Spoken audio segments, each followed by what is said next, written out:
Ken. I'm a volunteering ranger for Trans Pennine Trail. I live in Kirkburton, and I look as much as I can after the route, the Kirkburton Spur. I'm going to take you on a little tour today from the lower Cumberworth to the upper Denby section. It's about 3.5 miles, very varied road, footpath, etc. Really interesting trail. We'll end up at upper Denby. So let's get going. So we're now going up Ponker Lane, slight hill. There's a segregated footway by a minor road. Although it's a minor road, it is actually quite busy. It's a bus route. Top of the hill, we're just going down a little bit now towards Skelmanthorpe, and it's a lovely agricultural setting. There's a field just being ploughed at the moment on the right-hand side. There's good hedgerows, lots of wildflowers in amongst them. That gives a very, very pleasant atmosphere or smell, if you like, to the walk. And it's just very pleasant, rural, but do beware, please, of the traffic. Fairly soon the landscape opens up and you'll see new housing estate, and beyond that the famous Emley Moor television mast. Again, lovely agricultural setting as we go down towards Skelmanthorpe. The mast is 330 metres high and is the tallest freestanding concrete structure in the UK. The previous one was a metal steel one, and that was brought down by falling ice. It went right through the roof of a nearby chapel. Originally it was just built for TV transmission, but now it does 5G and phone signals as well.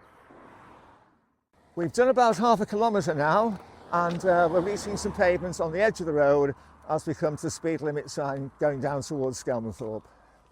So as we drop down towards Skelmanthorpe, you'll see the fire station on the right hand side, and the clear sign. We're turning right fairly soon to Lidgett Lane. The road drops then down to Skelmanthorpe, so if you want a cafe or some shops, there's a big co-op there, for example. The church is also, you can just see the top of the church on the right hand side beyond the fire station, St Aidan's Church. One interesting thing about Skelmanthorpe is its nickname, which is Shat, which is not meant to be rude. It derives from when the railway was being constructed, and they used to use dynamite, of course, and they used to shatter the rock and shatter the peace and quiet of Skelmanthorpe. So we're now turning right, making our way up Lidgett Lane. So we're about halfway along Lidgett Lane now, and on the right-hand side, obviously, is Skelmanthorpe Cricket Club. Lovely setting, and you can see the score box and the layout of the land from here. And this is the first one of 3 cricket grounds we'll be passing on this walk. So we come to a left-hand bend, top of Lidgett Lane. At the right-hand side, you'll see the sign, the Trans Pennine sign for Millhouse Green and Denby Dale. Conveniently, there's a nice bench situated on the junction and a notice board telling you about the area. This area now is called Gilthwaite, and it goes down towards Denby Dale. So the trail now is quite stony and quite rough, passable with care easily, and certainly passable for cycling, again going steadily. It drops downhill, and as it turns towards the right, you'll see on the left-hand side there's a cornfield and good views across, looking back towards Skelmanthorpe. The trail carries on through pleasant countryside, but now it begins to rise quite a bit, and it's still quite uneven, stony and slippy. So at the top of the hill on the left-hand side, there's a very conveniently placed bench dedicated to Jean and Joe Daniel. Good place to put your feet up and look across the field. Fairly soon the section narrows down. It's okay though, but it is of course used by all users, including horses, so do be careful. As we pass some farm buildings on the left hand side, the trail opens up a little bit more, it gets a bit wider and easier. The trail soon becomes tarmac as it goes downhill, and on the left hand side you'll see Gilthwaite's first school. An interesting story to tell about Gilthwaite, which we'll refer to later on. On the right, a dog waste bag dispenser, which is quite useful, of course, if you've got a dog in need. We're coming now down to the A636, a very busy main road, and we're going to be turning right soon. Straight ahead of you, you'll see a bench, which is obviously quite useful for having a few minutes relaxation on, and also there's a convenience store if you'd like to make use of that too. And we're turning right in a moment. So we've walked about 100 yards down the main road, and we've come to Cuckstool Road where we turn left. And on the right hand side you'll notice straight away, of course, the cricket field, the second of our cricket fields on the walk. Denby Dale is known as the Pie Village, where giant pies have been baked to celebrate national events since 1788. In 1788, the pie was for King George III's recovery from madness, and the most recent one was in the year 2000 for the millennium. The 1964 dish can be seen outside the pie hall along the road, and the 1988 dish is in the grounds of Gilthwaite's first school that we passed earlier on. If you'd like to use a cafe or some shops, keep straight going to Denby Dale itself and then come back on the route. Interesting origin of the name Cuxville, and as we walk towards the bottom of the hill, we're quite close then to the origins of the River Dearne. And there was a small pool here, and apparently it was not quite so much linked to witchcraft, but in those times when you had a particularly difficult wife, shall we say, a husband had the right to report her and bring her down here, duck her in the pond until she agreed to behave. Times have thankfully moved on from that situation, and now we begin to carry on up the hill. And by the looks of it, it's going to be a very steep hill. Yes, it certainly was a steep hill, that, so time for a pause here for a few minutes, and then we turn right onto Hollin Edge. After all that hard work, you're going downhill now, so we turn right and follow the road downhill towards Denby Dale. As the road descends, it comes to a right-hand bend, and we take the left-hand fork. It's called Dernside Road, and there's a Trans Pennine Trail signpost on the junction.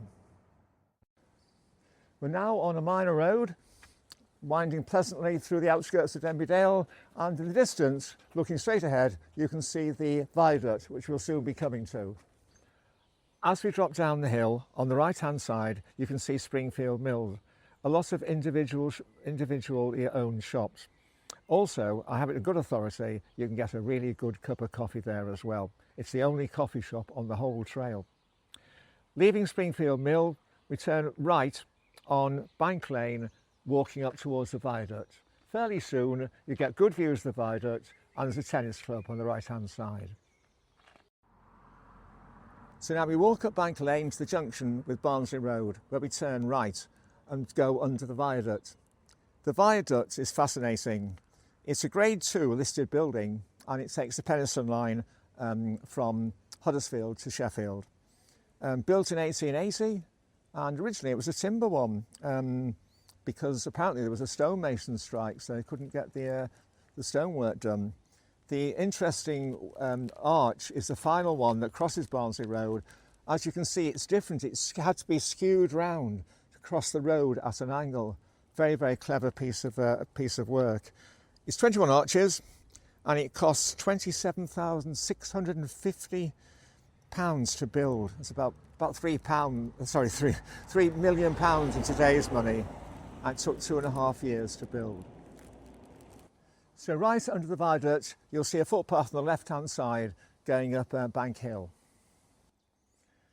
The track continues to quite an uneven surface, climbing gradually, but then you'll find that the cobbles resume, and these were put down in industrial times to enable workers to get to and from the mills in Denby Dale. Before that, the track was medieval times. The track was used very much again to transport workers and livestock as well, up and down to Denby Dale.